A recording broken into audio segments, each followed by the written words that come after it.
Você já se perguntou se as histórias da Bíblia realmente aconteceram? Será que aqueles relatos impressionantes que muitos consideram apenas simbólicos têm alguma base real?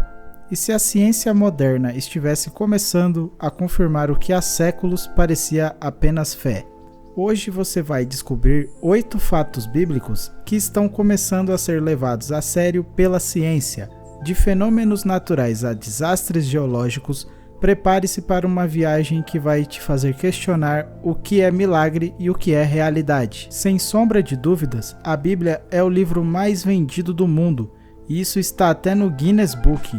Suas histórias atravessaram séculos, inspiraram milhões e continuam despertando curiosidade. Então vamos embarcar juntos em uma jornada por 8 passagens bíblicas que a ciência está começando a levar mais a sério, ou pelo menos tentando explicar. Se você acha que fé e razão não podem andar de mãos dadas, talvez esse vídeo te faça repensar.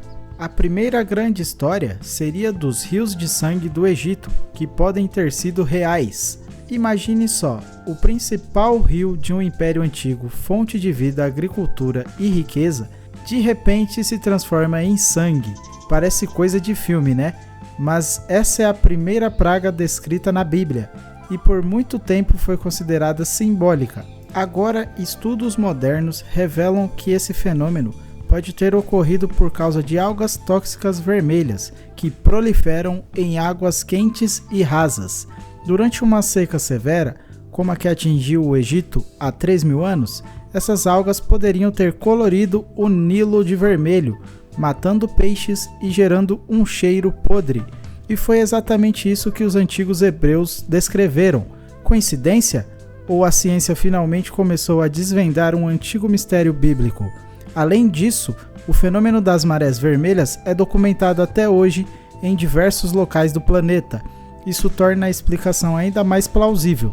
Em segundo está as pragas das rãs, uma consequência encadeada. Com a água imprópria e os peixes mortos, os anfíbios começaram a fugir do rio em massa. Rãs e sapos invadiram cidades, templos e palácios. Um verdadeiro colapso urbano, que assusta só de imaginar. Essa cadeia de eventos é tão lógica quanto assustadora. O mais interessante é que isso mostra como uma praga leva a outra. Os sapos, ao morrerem longe do rio, abriram caminho para outra tragédia, insetos. E você já sabe o que isso significa. Mas o que pouca gente considera é como esse tipo de evento cria pânico coletivo. Imagina viver num lugar onde o chão literalmente se mexe de tantos sapos. E depois do nada, o cheiro de podridão toma conta. Isso não é só mito, é uma sequência ambiental que a ciência reconhece. Em terceiro está a invasão de piolhos e moscas, ou seriam mosquitos. A água parada, os cadáveres de animais, o calor, tudo isso é um paraíso para insetos. Moscas, mosquitos e outros bichos se multiplicavam. Alguns estudiosos acreditam que o termo original da Bíblia possa se referir a diversos tipos de pragas aladas. E mais uma vez, a ciência aponta que surtos de doenças transmitidas por insetos são comuns em situações de colapso sanitário. Os egípcios devem ter enfrentado não só incômodos, mas infecções generalizadas, um caos de proporções épicas e surpreendentemente realista.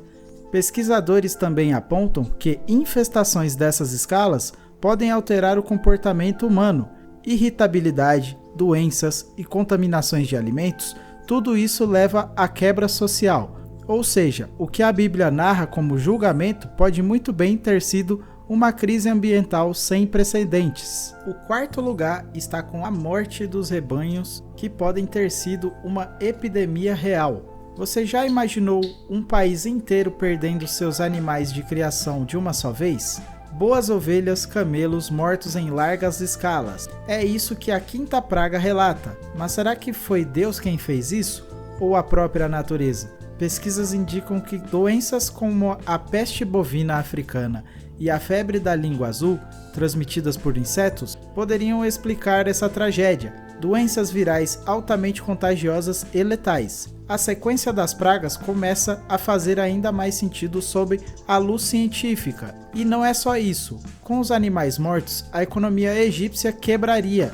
Eles eram fonte de alimento, transporte e comércio. Sem eles, a sociedade entra em colapso.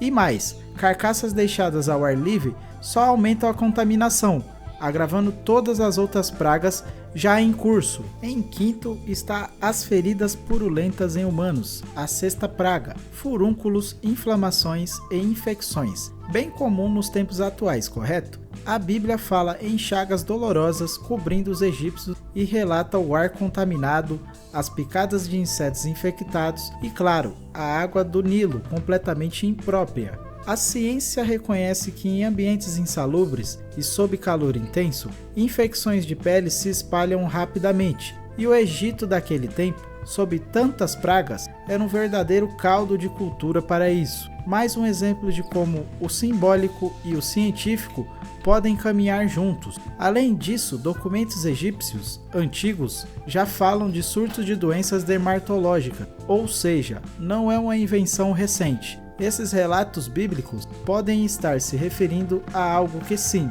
estava de fato acontecendo e que foi interpretado como castigo divino por falta de explicação científica na época.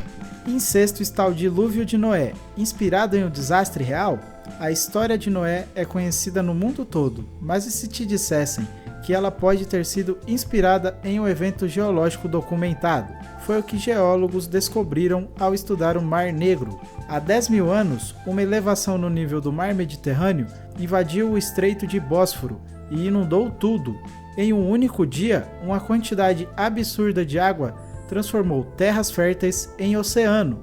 Pessoas perderam tudo, e o que não pode ser explicado virou história passada adiante, até virar uma narrativa da Arca, um mito nascido de uma tragédia real. Além disso, culturas de diferentes partes do mundo têm histórias parecidas com a do dilúvio. Isso sugere que um grande evento aquático realmente aconteceu. A Bíblia pode ter eternizado esse trauma coletivo numa das histórias mais poderosas da humanidade. Em sétimo está a travessia do Mar Vermelho, que pode ter uma explicação meteorológica. Imagine um vento forte soprando por horas, empurrando a água de um lado de uma lagoa rasa. O chão seco aparece por um momento, criando uma passagem estreita, e quando o vento para, bum! A água retorna com força total. Parece familiar? Essa é a simulação feita por cientistas da Universidade do Colorado. E o mais curioso, ela se encaixa com detalhes da narrativa bíblica da travessia do Mar Vermelho. Talvez Moisés não tenha dividido o mar, ele só teve a sorte ou a fé de estar no lugar certo, na hora certa. E não se trata só de suposição. Os modelos computacionais demonstram que o efeito é possível, sob condições específicas. Inclusive, há registros de fenômenos parecidos ocorrendo em lagos rasos da região. O milagre talvez foi entender o tempo certo de agir. Por último, está em oitavo lugar Sodoma e Gomorra, uma explosão vinda do céu. Fogo e enxofre caíram do céu, consumindo tudo. Essa é a descrição bíblica da destruição de Sodoma e Gomorra, e arqueólogos encontraram evidências chocantes, como tijolos, cinzas profundas e ossos. As marcas indicam uma explosão aérea. Um meteoro teria explodido sobre a cidade, gerando calor intenso e devastação imediata. O que era julgamento divino pode ter sido literalmente um impacto celestial. As temperaturas estimadas no local foram tão altas que derreteram cerâmica e metal. Nenhuma arma da época teria esse poder. E o mais fascinante seria que o local foi abandonado por séculos após o impacto. É como se o medo daquela catástrofe permanecesse vivo na memória coletiva, gerando a lenda que conhecemos hoje. E aí, o que você achou de tudo isso? Deu um nó na cabeça, né? Pois é, esse é justamente o nosso objetivo aqui no Isso Ninguém Te Conta, provocar a sua curiosidade, desafiar o que parece óbvio e abrir janelas para um mundo de possibilidades, onde a ciência, história e espiritualidade se entrelaçam de forma fascinante. Aqui no canal, a gente acredita que questionar não é perder a fé, é aprofundá-la, é enxergar o divino nos detalhes, na lógica da natureza, nas evidências escondidas nos desertos e nas pedras antigas, porque talvez o verdadeiro milagre não esteja só em acreditar, mas em buscar, investigar e conectar os pontos. Então, se você curtiu o vídeo, já deixa o seu like, comenta aqui embaixo qual dos fatos mais te surpreendeu, ou qual você gostaria que a gente explorasse nos próximos vídeos. E claro, se inscreve no canal e ativa o sininho para não perder nenhuma revelação, que isso ninguém te conta.